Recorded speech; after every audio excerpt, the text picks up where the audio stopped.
Olá, queridos alunos, queridas alunas, sejam todos muito bem-vindos à nossa aula de hoje. Eu sou a professora Marilaine e hoje nós vamos estudar a aula 55 de Língua Portuguesa para o nono ano.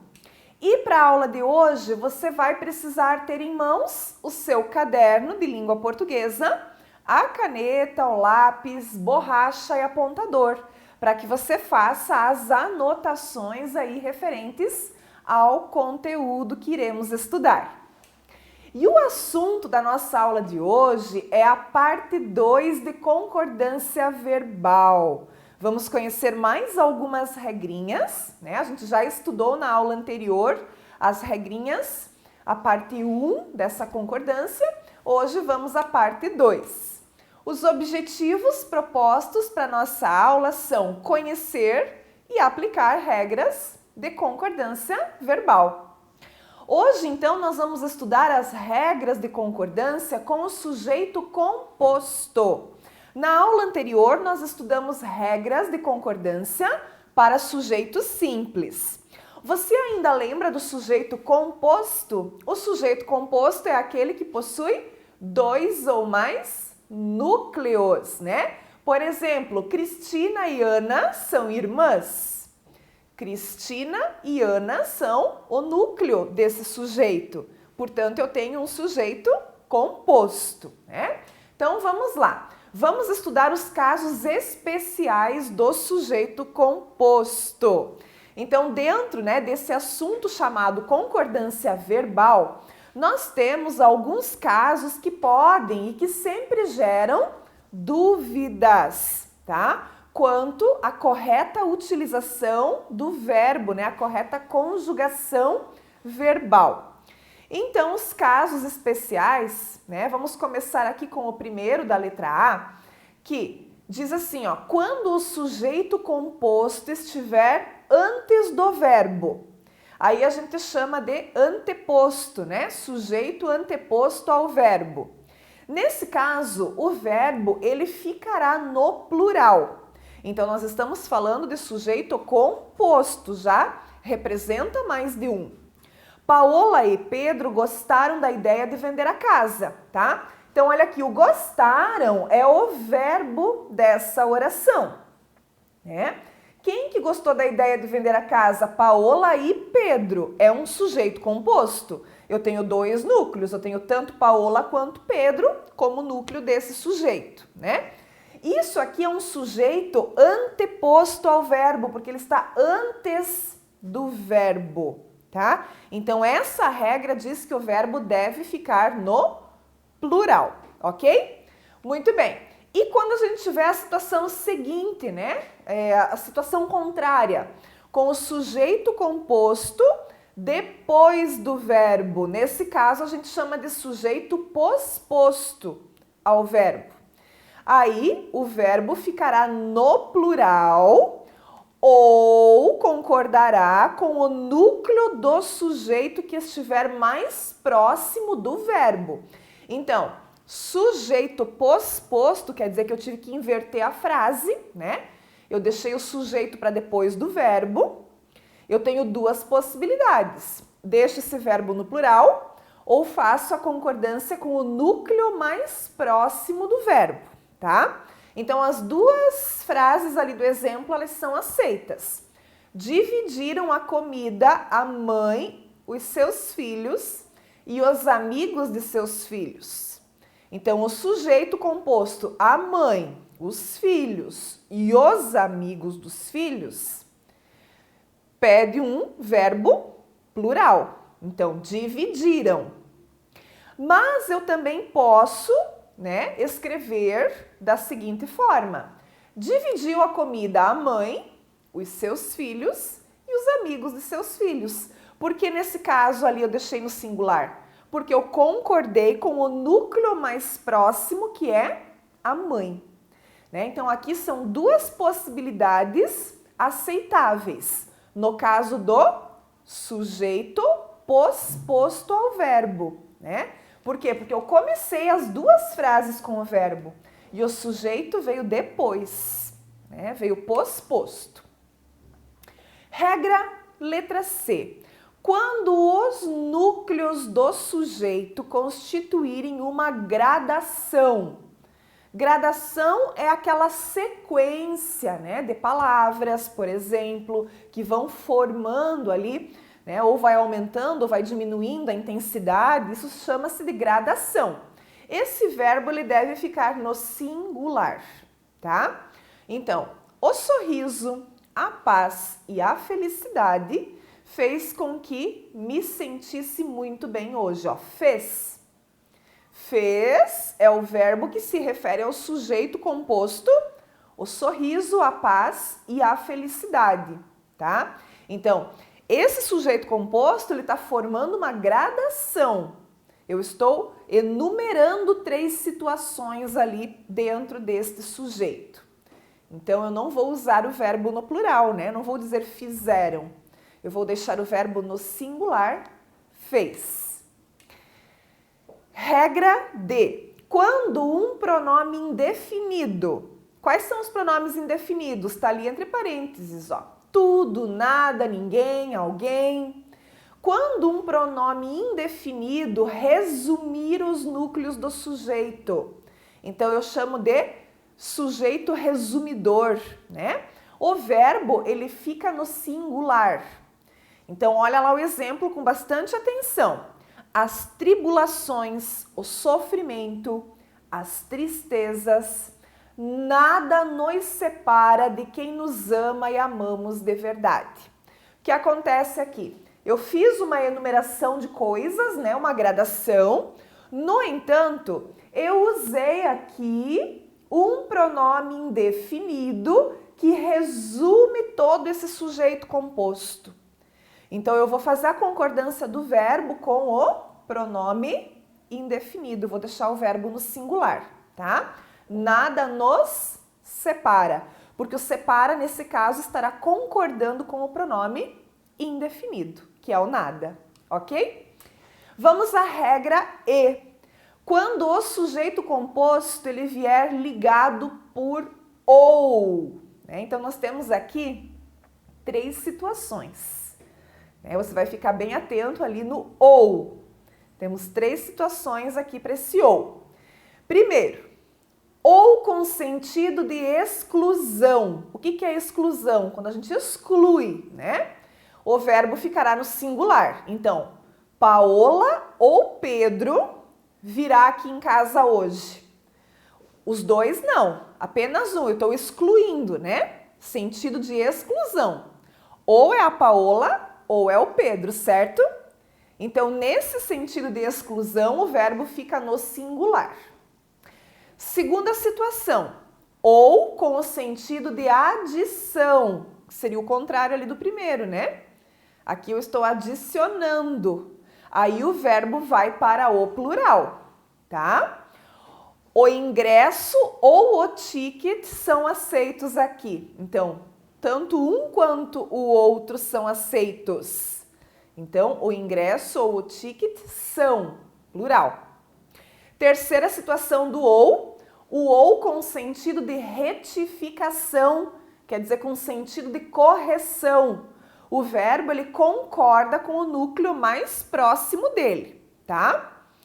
O professor titular ou os professores devem concordar com essa decisão, tá? Então, o professor titular ou os professores, eu tô dando possibilidade, né?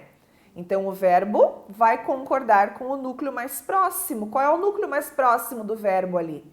Professores, tá? Por isso esse verbo ficou no plural, ok? Então, para essa situação aqui do ou, nós temos 3 regrinhas, né? É uma regra com mais 3 regras. Muito bem, anote tudo aí no seu caderno. Vamos à regra F. Quando o sujeito ele for representado pela expressão um e outro, presta bem atenção aqui, um e outro. O verbo ele concorda ou no singular ou no plural, então eu tenho as 2 possibilidades, né?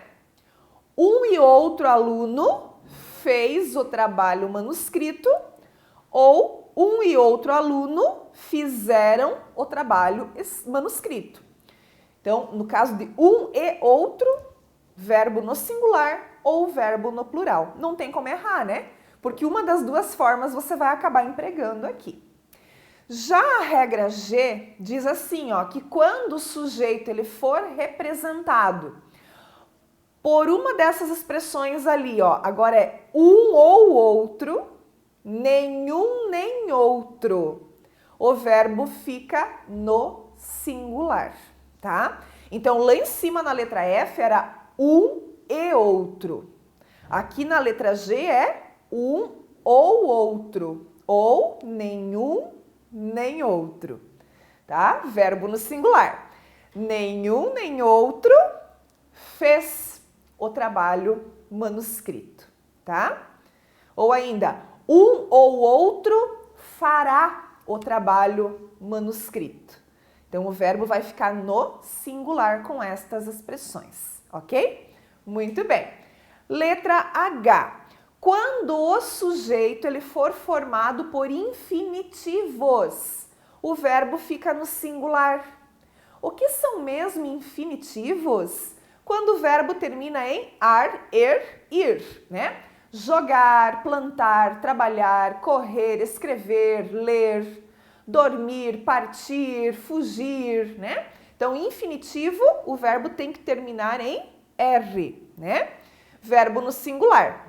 Então, caso os infinitivos eles sejam antônimos, ou seja, um o contrário do outro, aí o verbo fica no plural. Meu Deus, é para dar um nó na nossa cabeça, né? Então, verbos no infinitivo como sujeito da oração, verbo fica no singular. Se esses verbos no infinitivo forem antônimos, forem contrários um do outro, aí verbo fica no plural. Então, vamos olhar o exemplo, porque visualizando o exemplo fica um pouquinho mais fácil da gente entender. Ó, fumar e beber não traz benefícios ao organismo. Bom, fumar está no infinitivo, ó, termina em ar. Beber também está no infinitivo, né? Fumar e beber é o sujeito composto aí dessa oração. Então, eu tenho dois verbos no infinitivo que formam um sujeito composto. Por quê? Porque eu vou perguntar, o que não traz benefícios ao organismo? Fumar e beber é o sujeito da oração, ok? Então, eu tenho ali, né, verbos no infinitivo, o verbo vai concordar com ele no singular. Então, verbo aqui, ó, traz, tá no singular, né? Agora, a segunda situação, subir e descer escadas são ações que todos deveríamos praticar mais. Novamente, pessoal, subir está no infinitivo, termina em ir.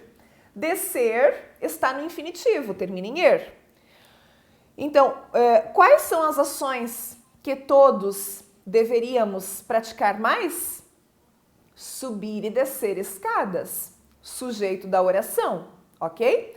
No entanto, subir e descer são contrários, são antônimos, né? Então, nessa situação, o verbo aqui deve ser conjugado no plural. Tá vendo, então, aqui, através do exemplo, a diferença das duas situações, né? Sempre que o sujeito, então, for verbos no infinitivo, temos que observar essa peculiaridade, né? Tem uma situação ali que você vai empregar o verbo no singular e tem uma situação que você vai empregar o verbo no plural, ok? Muito bem. Regra letra I agora, né? Quando o sujeito composto for ligado por com, o verbo ele fica ou no singular ou no plural, dependerá da ênfase que você quer dar. Se você quer dar a ênfase, né, a um núcleo do sujeito ou aos dois núcleos.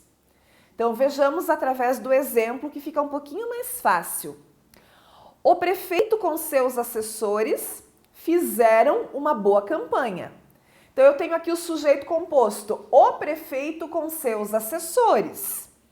Eu tenho dois núcleos, prefeito e assessores, certo? Empreguei o verbo no plural, fizeram, porque nesse caso eu estou enfatizando os dois, tanto o prefeito quanto os assessores. Então eu coloquei o verbo no plural, para concordar com os dois núcleos. Segundo exemplo, o prefeito, vírgula, com seus assessores, vírgula, fez uma boa campanha. Agora o que eu fiz aqui? Coloquei o verbo no singular, porque eu estou dando ênfase somente ao núcleo prefeito, né? Eu estou enfatizando apenas o prefeito aqui. Por isso eu deixei o verbo no singular. Então, as duas possibilidades são aceitas, são válidas, depende aí, né, do que você quer enfatizar, ok? Muito bem. Letra J. Quando o sujeito apresentar as expressões nem, tanto como, assim como, não só, mas também, o verbo ele vai para o plural. Olha lá, não só o uso de drogas, mas também a companhia errada trazem prejuízos irreversíveis ao indivíduo. Ok? Então, olha lá. Por que aquilo é o sujeito composto? Porque eu vou perguntar para o verbo. O que traz prejuízos irreversíveis ao indivíduo? Não só o uso de drogas, mas também a companhia errada. Isso é um sujeito composto, né? Bem grandão. Então, com essas expressões aí, o verbo fica no plural, ok? Muito bem, pessoal. Letra K. Quando os núcleos do sujeito são representados por pronomes pessoais do caso reto, o verbo deve ficar no plural, tá? Pronomes pessoais do caso reto, quais são eles? Você já estudou isso. Vamos relembrar então. Eu, tu, ele, ela, nós, vós, eles ou elas, ok? Então, esses são os pronomes pessoais do caso reto. Quando o sujeito, então, for formado, né, por esses pronomes, o verbo ficará no plural. Eu, tu e ele vamos hoje ao dentista. Por quê? Eu, tu e ele significa nós, é plural, né? Tu e ela ireis ficar bem até o final da manhã. Tu e ela representa o vós é plural. Ela e ele estudam mais do que o necessário por dia. Ela e ele é representado então pelo pronome eles, que também é plural, né? Então, nesse caso de sujeito composto formado por pronomes pessoais do caso reto, o verbo fica sempre no plural. Muito bem, pessoal. Então, olha só, avançamos uma regrinha a mais, né? Lá na aula anterior, na parte 1, foram 10 regras. Aqui a gente estudou, na parte 2, 11 regrinhas, né? Porque até a letra K são 11 regrinhas. E agora, então, você vai praticar os exercícios para esta aula, para ficar bem craque aí nas regras de concordância verbal. Muito obrigada pela sua atenção e a gente se vê nas próximas aulas. Até mais!